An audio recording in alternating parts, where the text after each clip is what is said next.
வாழ்க வளமுடன். Astro news நண்பர்கள் அனைவருக்கும் இனிய மாலை வணக்கங்கள். இன்றைய பதிவில் 2025 பிறக்கப் போகிறது. இந்த 2025 கன்னி ராசியில் பிறந்த உங்களுக்கு எந்த வழியில் புதையல் கிடைக்கும், எந்த வழியில் புதையல் மாதிரி பொக்கிஷம் பணம் கிடைக்கும் அப்படின்றத இன்றைய பதிவில் பார்க்க போகிறோம். ஸோ பதிவை ஃபுல்லாக பாருங்கள். நம்ம சேனலை மறக்காமல் சப்ஸ்கிரைப் பண்ணிட்டு கூட தர பெல்லைக்கான ப்ரெஸ் பண்ணி வச்சுக்கோங்க.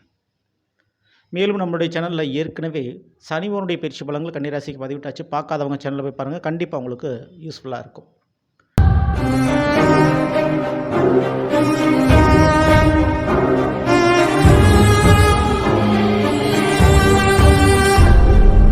கன்னிராசியில் பிறந்த நண்பர்களே, பணம் பத்தும் என்று செய்யும் என்று சொல்வார்கள். அந்த பணத்தை சம்பாதிக்கிறதுக்கு தான் ஓடி ஓடி உழைச்சி நம்ம கஷ்டப்பட்டுக்கிட்டு இருக்கோம். எவ்வளோ தான் சேர்த்தாலும் பத்த மாட்டேங்குது. கடன் வாங்குகிறோம். வாழ்க்கையில் எப்படியாவது நம்ம செட்டில் ஆகிட மாட்டோமா அப்படின்றத ஏங்கி தவிச்சிக்கிட்டு இருக்கோம். ஏதாவது ஒரு அதிர்ஷ்டம், ஏதாவது ஒரு யோகம் நமக்கு கிடைச்சி நம்ம வாழ்க்கை செட்டில் ஆகிறதா அப்படின்றத எல்லாருமே எதிர்பார்ப்போம் ஒவ்வொரு வருடமும். அதேபோல் இந்த வருடம் கன்னிராசியில் பிறந்த உங்களுக்கு எந்த வழியில் ஜாக்பாட், புதையல் போன்ற அதிர்ஷ்ட யோகங்கள் கிடைக்கும். ஸோ இந்த லாட்டரி டிக்கெட்டு, இந்த கிரிப்டோ கரன்சி, புதையல்னு சொல்கிறாங்க. இந்த மாதிரி ஏதாவது ஒரு யோகம் உங்களுக்கு கிடைக்குமா? அது இந்த 2025 அப்படின்றத பார்க்க போகிறோம். இந்த 2025 மற்ற வருடங்கள் இல்லாத சிறப்பு இந்த 2025 இருக்குன்னா 4 கிரகத்தினுடைய பெயர்ச்சி ஒரே வருடத்தில் நடக்கிறது மிகச்சிறப்பு. அதில் முதல்ல சொல்லக்கூடியது பணபரஸ்தானங்கள். அதாவது பணம் எந்த வழியில் வரும் அப்படின்றத சொல்லக்கூடியது பணபரஸ்தானங்கள். இந்த ஜோதிடத்தின்னு சொல்கிறாங்க 2ஆம் வீடு, 5ஆம் வீடு, 8ஆம் வீடு மற்றும் 11ஆம் வீடு. இந்த வீடுகள் வழியாக தான் பணவரவு ஒரு மனிதனுக்கு வந்து சேரும். அப்போது கன்னிராசிக்காரர்களை பொறுத்த வரைக்கும் முதல்ல அந்த 2ஆம் வீடு அப்படின்றது துலாம். துலாமில் எந்த விதமான கிரகங்களும் கிடையாது. சனியோ, ராகுவோ, குருவோ, கேதுவோ கிடையாது.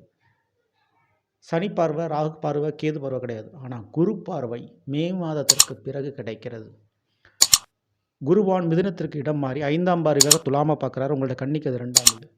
அப்போது கன்னிராசிக்காரர்களுக்கு ஆன்மீகம், மருத்துவம் மற்றும் மிக முக்கியமாக கல்வித்துறை, கல்வி, கலை, கற்ற கலை மூலமாக இந்த 3 விஷயம், இந்த 3 துறைகளிலோ இந்த 3 விஷயத்தின் மூலமாகவோ பெரிய அளவு பொருள் ஈட்டப் போகிறீர்கள்.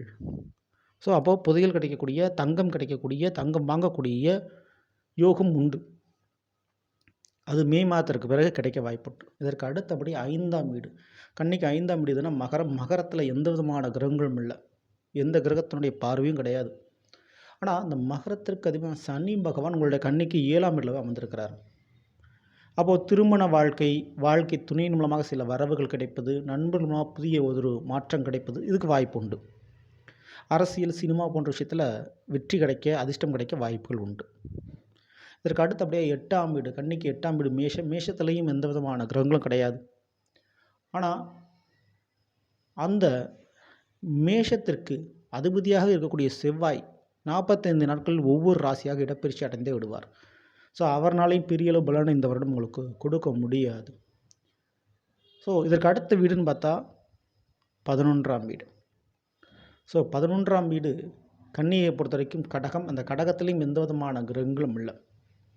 அப்போது நிலம் விற்பதை விட நிலம் வாங்கக்கூடிய யோகம் இருக்குது, சொந்த வீடு கட்டக்கூடிய யோகங்கள் இருக்குது.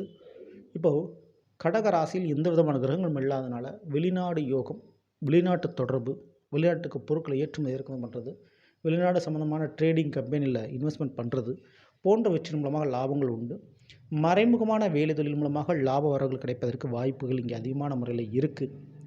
ஸோ மேலும் உங்களுடைய கன்னிக்கு 7இல் சனி இருக்கிறாரு. அவருடைய பார்வை உங்களுக்கு கிடைச்சிட்டு இருக்குது. அப்போது இன்சூரன்ஸ், பிஎஃப் பணம், முன்னோர்களுடைய பூர்வீக சொத்து, முக்கியமான நெருங்கிய உறவுகளுடைய பணம், பொருள் உங்களுக்கு கிடைப்பது போன்றவற்றுக்கு வாய்ப்புகள் ரொம்ப உண்டு. எதிர்பாராத ஒரு விபத்து, அந்த விபத்தால் உங்களுக்கு லாபம் கிடைக்கும். அதாவது மற்றவர்களுக்கு நடக்கக்கூடிய விபத்து, மற்றவர்களுக்கு நடக்கக்கூடிய ஒரு பிரச்சனை, அதனால் உங்களுக்கு லாபங்கள் கிடைக்கும். மற்றும் கணவனை இழந்தவர்கள் அல்லது மனைவி இழந்தவர்கள் இவர்கள் மூலமாக பணம் காசு உங்களுக்கு கிடைப்பதற்கு வாய்ப்பு உண்டு. ஸோ இந்த மாதிரியான ஒரு யோகங்கள் 2025 கன்னிராசிக்காரர்களுக்கு உண்டு.